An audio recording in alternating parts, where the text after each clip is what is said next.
Hey there, I'm Randy Zimnock, and in this episode, I'm actually going to talk about how interest rates have a big impact on the value of your property, especially when they start creeping up like they have been in the last few months.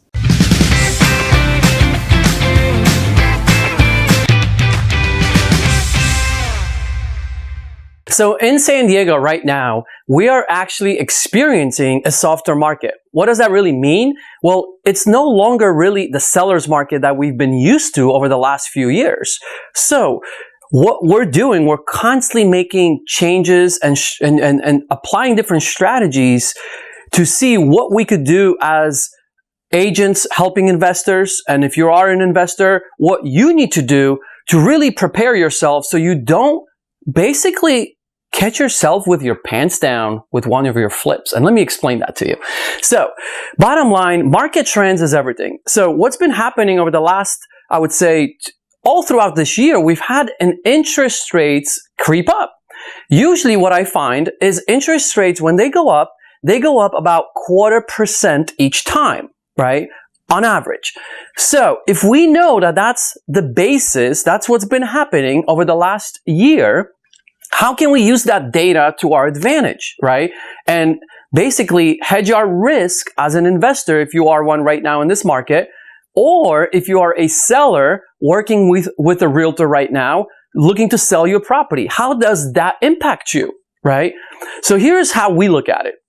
Bottom line, we've done the numbers, we've calculated everything, and in different scenarios, what I mean, every time an interest rate goes up by 0.25%, it is about a 3% decrease in the purchase power of your property, or your buyer. So what I mean by that, let me explain this because this gets a little tricky. It's all numbers here. If we're using a $500,000 example of a property, right, that is valued at today, $500,000, right? And if the interest rate go up today by a 0.25%, that decreases the buying power by 3% of whoever is looking at a property in that market at that point in order to maintain their monthly budget the same. So, as an example again, let me go deeper. If there was a 5% interest rate at $500,000 purchase price, right, they will have, let's say, roughly for easy numbers, let's say it's $2,200 a month payment. Now, when interest rates go up, their monthly payment goes up, which means they cannot now purchase your $500,000 home.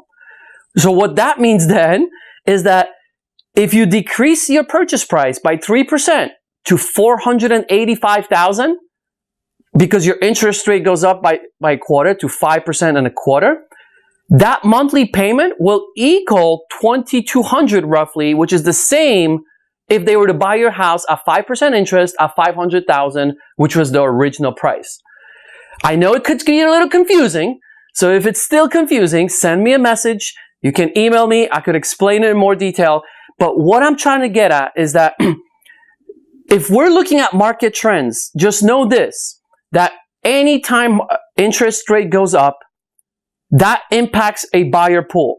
So whatever a buyer was able to purchase, their ability to buy as far as purchasing power goes down because interest rates go up.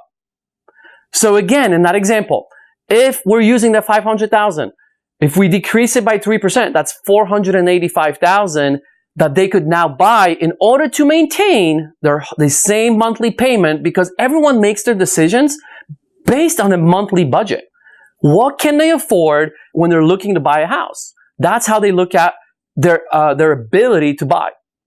So how does this apply to investors if you're an investor watching this, right?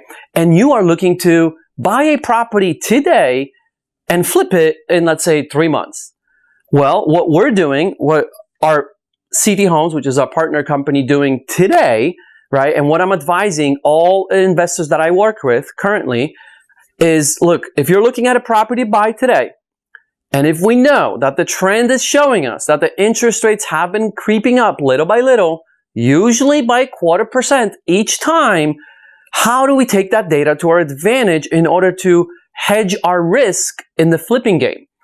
Well, if you're submitting an offer today on a property that you're looking to flip in about 3 months, right? Roughly 3-4 months, you should be, that should be off your books, right? Based on the data. If the comps are showing you that the value of that property when it's finished today is $500,000, I want you to actually use $485 as your resale price, not $500. So we actually take that 3% and use it in our calculation of our after repair value when we go to sell that property in 3 months, because we want to actually be ahead of the market and future pace ourselves saying, okay, when I put this house on the market in 2 months, in 3 months, there's a very high chance that the interest rates might go up by 0.25%. I'm already taking that into account today when I'm buying this property. Does that make sense? I hope it does. I know it's a lot of numbers. It might sound confusing, but if you re-listen to this, it will really start sinking in. Because what that will do for you, you will actually be able to be ahead, what I like to say, be ahead of the market, but use today's trends in your negotiating when you're buying a property that you're going to go and fix and sell later. So your profit margin is now being based by working backwards of the lower after repair value, not the $500,000, which the comps might show that that's what it is today. But just know that in most cases, what will happen if the interest rates go up, prices start dipping a little bit. Now you can hold on to that $500,000 sales price in 2 months, but I'm just telling you, your pool of buyers will go from this to this because their monthly budget will be impacted by the increase in the interest rate. So would you like to be marketing your property at $500,000 to this many buyers? Or would you like to be marketing your property at $485,000 to this many buyers?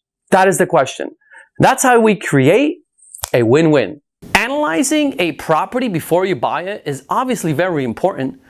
However, what I find that most people just do it wrong. And I know that alone, one mistake could cost you tens and thousands of dollars. It could literally cost you your business. And I don't want that to happen to you.